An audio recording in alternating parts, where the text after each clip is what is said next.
کی محمد سے وفا تو نے تو ہم تیرے ہیں، یہ جہاں چیز ہے کیا لوح و قلم تیرے ہیں، اور اس نسبت پر میرا فخر بجا ہے، اس نسبت پر میرا فخر بجا ہے، جو میرا محبوب ہے وہ محبوب خدا ہے۔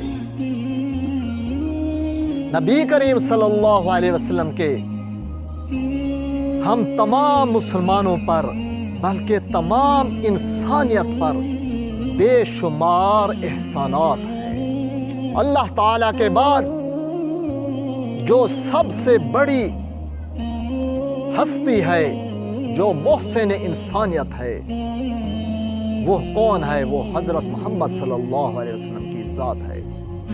یہ چند منٹ کی ویڈیو ہے، مکمل دیکھیں، اور میں بتانے جا رہا ہوں کہ آپ صلی اللہ علیہ وسلم کے ہمارے پاکستان پر کتنا بڑا خاص ایک احسان ہے۔ ویسے تو آپ صلی اللہ علیہ وسلم کی ذات اقدس کے تمام انسانیت پر بہت بڑے احسانات ہیں۔ چنانچہ ایک عیسائی تھا مائیکل ہارٹ، اس نے ایک کتاب لکھی دی 100۔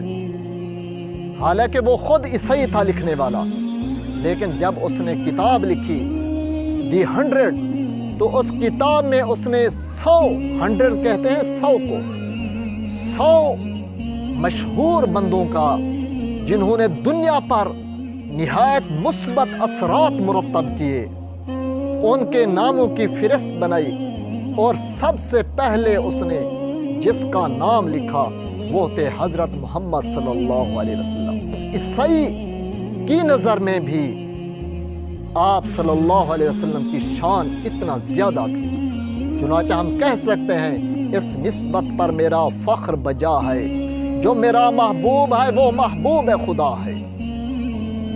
جب نبی کریم صلی اللہ علیہ وسلم طیف کے واقعہ کے بعد واپس آ رہے تھے تو اللہ تعالیٰ کا فرشتہ آیا، اس نے آپ صلی اللہ علیہ وسلم سے عرض کی کہ آپ حکم دیں، آرڈر فرمائے تو طیف والوں کو پہاڑوں کے درمیان اس طرح پیس دیں جس طرح چکی کے درمیان آٹا پیس دیا جاتا ہے۔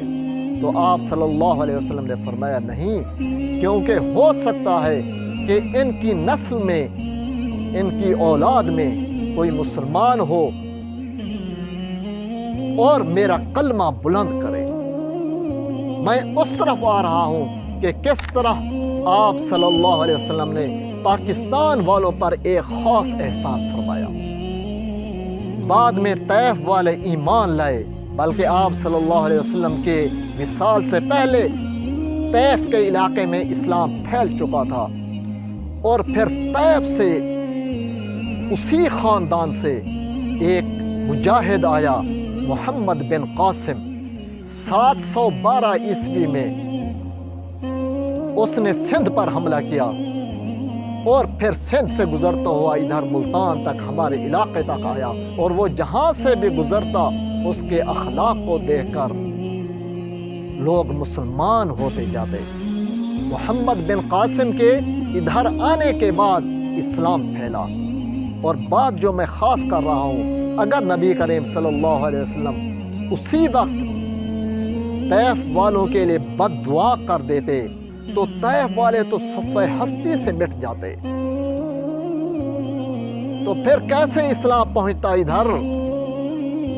کیونکہ وہ محمد بن قاسم رحمت اللہ علیہ جس نے اسلام کی یہاں ہمارے علاقے میں بنیاد رکھی، وہ طیف والوں کی نسل میں سے تھا۔ تو یہ خاص احسان آپ صلی اللہ علیہ وسلم کا ہمارے اوپر یعنی پاکستان والوں پر ہے کہ آپ صلی اللہ علیہ وسلم کی رحمت اور شفقت سے دعا دینے کی وجہ سے اسلام ہمارے تک پہنچا۔ اگر اس وقت آپ صلی اللہ علیہ وسلم بد دعا کر دیتے تو طیف تو صفحہ ہستی سے مٹ ہی جاتے، لیکن اسلام ادھر تک اس کی کوئی گارنٹی نہیں تھی۔ ہو سکتا تھا کہ ہم بھی اسی طرح ہندوؤں کی طرح آج گائے کی پوجا کرتے یا بتوں کی پوجا کرتے۔